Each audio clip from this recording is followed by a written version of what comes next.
এখন আপনারা, আমি বলতেছি অতিমাত্রায় গণতান্ত্রিক, কি এই শব্দটা কেন বললাম? অনেকে ওজোর হিসেবে গণতন্ত্র চর্চা করে সংসদে যেতে চায় ইসলামের পক্ষে কথা বলতে, সেটা তো ওজোর, ওটা কি? কিন্তু যারা গণতন্ত্রকে আদর্শ হিসেবে গ্রহণ করে আর গণতন্ত্রকে একমাত্র মুক্তির পথ মনে করে, মানে টপ মোস্ট ডেমোক্রেট মৌলবাদী গণতন্ত্রী, আমি চোখ বন্ধ করে বলতে পারি তাদের মধ্যে শিরক আছে। এবং হাসর ময়দানে তাওহীদপন্থীদের কাতারে তাদের জায়গা হবে না, কারণ তারা সংবিধান রচনার ক্ষেত্রে জনগণকে মনে করে সার্বভৌমত্বের মালিক, আইন প্রণয়নের ক্ষেত্রে দায়িত্ব দেয় আইন প্রণেতাদেরকে। কথা বলেন। তো এখন পৌত্তলিক যারা, তাদের শিরকটা কি ছিল? তারা নিজ হাতে মাটি দিয়া দেবদেবী বানাতো, তারপর ঈমান আনতো। আর এরা নিজেরা ভোট দেওয়া জনপ্রতিনিধি সংসদে পাঠায় তাদের উপর ঈমান আনে।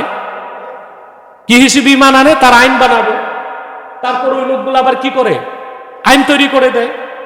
কোরআন সুন্নাহর আইন বাদ দিয়া তারা ওই মানব রচিত আইনগুলোকে আবার অনুসরণ করছে। এটা ইতাআত, এটাও ইবাদত।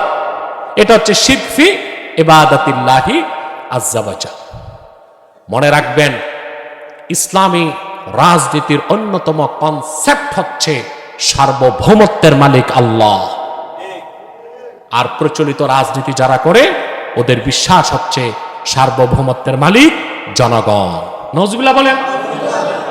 এই যে এখন সংবিধান রচনা হবে শুনতেছি, তো সংবিধান ওনারাই বানায়, ওনারাই খেয়ে ফেলে। কথা বলে না, ওনারাই বানায়, ওনারাই খেয়ে ফেলে। এটা অনেকটা মূর্তি পূজার মতো না?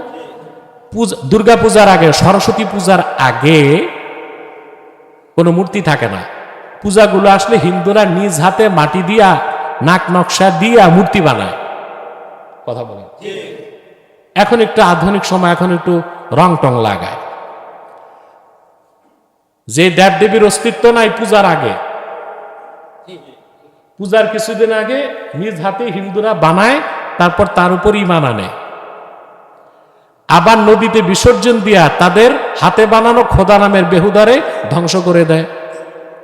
কথা বলে না, তাই না? এখন হযরত ওমর রাদিয়াল্লাহু তাআলা আনহুর একটি কিচ্ছা আপনাদেরকে শোনাচ্ছি। ইন্না উমর রাদিয়াল্লাহু আনহু কানা জালিসান মা'a বা'দি আসহাবিহি ইয দাহিকা কলিলান থুম্মা বাকা ফাসা'আলাহু মান হাদারা। হযরত ওমর রাদিয়াল্লাহু তাআলা আনহু একদিন সঙ্গী সাথী নিয়ে বসে আছেন। তিনি অল্প সময়ের জন্য হাসলেন, কিছুক্ষণ পর আবার কান্না করলেন। কান্না কেন করছেন ওটা আমি বলে দিচ্ছি। ওনার একটা মেয়ে ছিল, বুঝলেন? হযরত ওমর ইসলাম গ্রহণের আগে ওনার মেয়েকে নিজ হাতে হত্যা করেছিলেন। আপনারা জানেন কুরাইশরা কন্যা সন্তান কি করত? হত্যা করত। তিনি তো তখন মুসলমান হন নাই, কন্যা সন্তানটাকে হত্যা করছিলেন। ওইটা মনে করে কাঁদছেন যে আমি কত বড় জুলুম করছি। কিন্তু এর আগে একটু হেসেছেন। তো উপস্থিত একজন বললেন, হযরত হাসছেন কেন?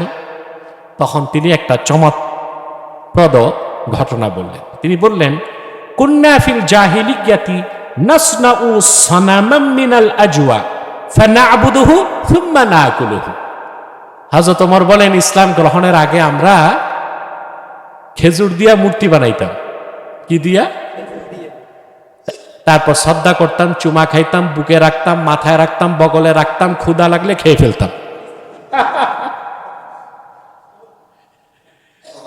শিরকি কাজগুলো কত অযৌক্তিক হয়, কথা বলে না? এজন্য হিন্দুদের প্রতি আমার নসিহত থাকবে, ওরা মাটি দিয়া বানায় তো ফেলে দিতে হয়, এটা যদি সুজি দিয়া ময়দা দিয়া বানাইতো খেয়ে ফেলতে পারত। কি কোন আপনারা? যে মৌলবীগুলো যাইয়া কিছুদিন মন্দির পাহারা দিছে, মূর্তি পাহারা দিছে, এই বুদ্ধিটাও তো দিতে পারত যে তোরা মাটি দিয়া বানাইস না, ফেলে দিতে হয় অপচয়, এটি সুজি আর ময়দা দিয়া বানা, পূজার পরে খেয়ে ফেল। হযরত ওমর বলেন, আমরা খেজুর দিয়া মূর্তি বানাইতাম,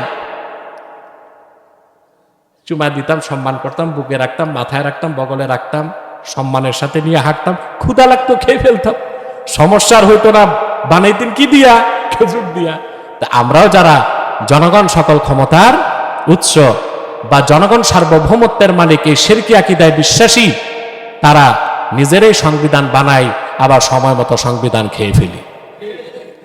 ৭২ সংবিধান বানাইছি, এখন এটা বাদ করা হবে, আবার সংবিধান হবে, আবার সামনে যারা হবে আবার তারা বাদ করবে। এরাই সংবিধান বানায়, এরাই ঈমান আনে, এরাই সংবিধান খেয়ে ফেলে। ঠিক কিনা? এ সব হচ্ছে শিরক ফিত তাআ। তৃতীয় নাম্বার সবচেয়ে বড় শিরক হচ্ছে শিরকে আকবর, শিরকুল মাহাব্বাহ। আল্লাহকে যেভাবে ভালোবাসতে হয় ওইভাবে অন্যকে ভালোবাসা। আল্লাহ তাআলা যেটা বলেছেন, ওয়ামিনান নাসি মান ইয়াত্তাখিযু মিন দুনিল্লাহি আনদাদা ইউহিব্বুনাহুম কাহুব্বিল্লাহ ওয়াল্লাযীনা আমানু আশাদ্দু হুব্বান লিল্লাহ।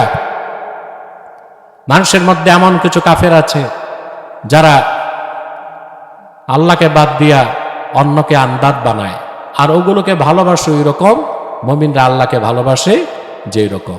মুমিনরা আল্লাহকে সর্বাধিক ভালোবাসে। আসুন মুসলমান, আমরা যারা আল্লাহর বান্দা ও আল্লাহর হাবিব নূর নবীজি মুহাম্মদ মুস্তাফা সাল্লাল্লাহু আলাইহি সাল্লামের উম্মত হবার সৌভাগ্য লাভ করেছি ১৫০০ বছর পরে, আমরা যেন শিরক থেকে মুক্ত থাকি। আকীদায় শিরক থাকতে পারবে না, আমলে শিরক থাকতে পারবে না, রাজনীতির নামে শিরক করা যাবে না, সংস্কৃতির নামে শিরক করা যাবে না। আমরা কোরআন সুন্নাহর আইন মানব, কোরআন সুন্নাহর আলোকেই আমাদের সংবিধান তৈরি করতে হবে। আল্লাহ আমাদেরকে শিরক থেকে মুক্ত রাখুক। সাদাকাল্লাহুল আযীম ওয়া সাদাকা রাসূলুন নবিয়ুল কারীম ওয়া নাহনু আলা যালিকা মিনাশ শাহিদিন ওয়াশ শাকিরিন। আলহামদুলিল্লাহি রাব্বিল আলামিন।